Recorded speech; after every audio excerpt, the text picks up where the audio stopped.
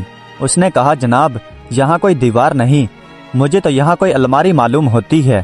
حاکم نے جب خود غور سے دیکھا تو وہاں پر ایک الماری تھی جس میں ایک بڑا سا تالا لگا ہوا تھا۔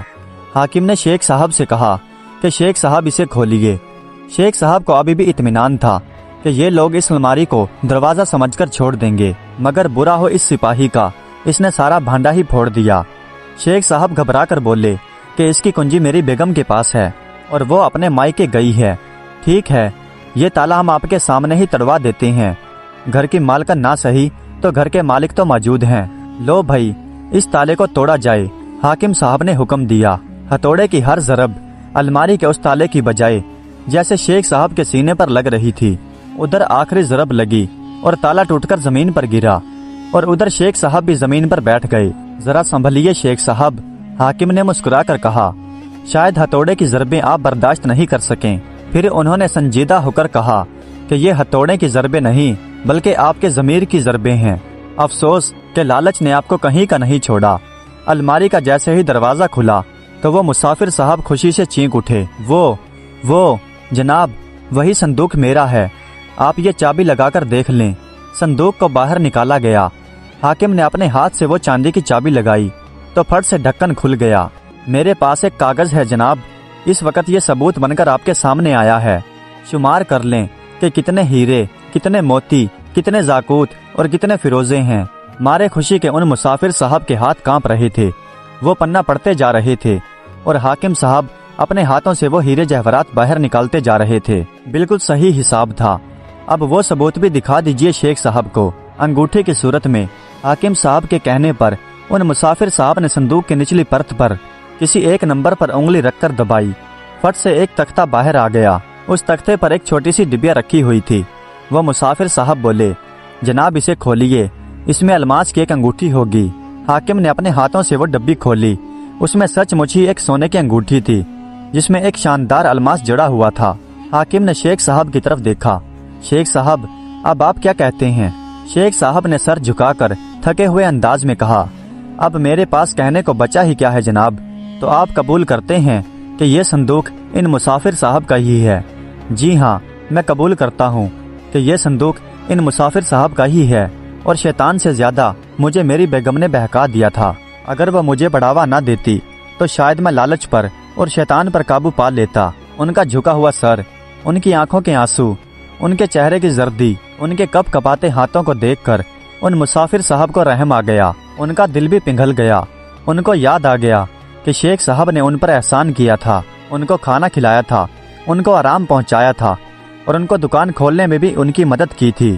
وہ بے اختیار ہو کر بولے، نہیں شیخ صاحب، ایسا نہیں کہتے۔ صبح کا بھولا اگر شام کو گھر واپس آ جائے تو اسے بھولا نہیں کہتے۔ مجھے آپ سے کوئی شکایت نہیں رہی، مجھے میرا صندوق واپس مل گیا۔ پھر ان مسافر صاحب نے حاکم سے کہا کہ جناب اس بات کو یہیں پر ختم کر دیجئے، میں نے ان کو معاف کر دیا اور اللہ بھی انہیں معاف کر دے گا۔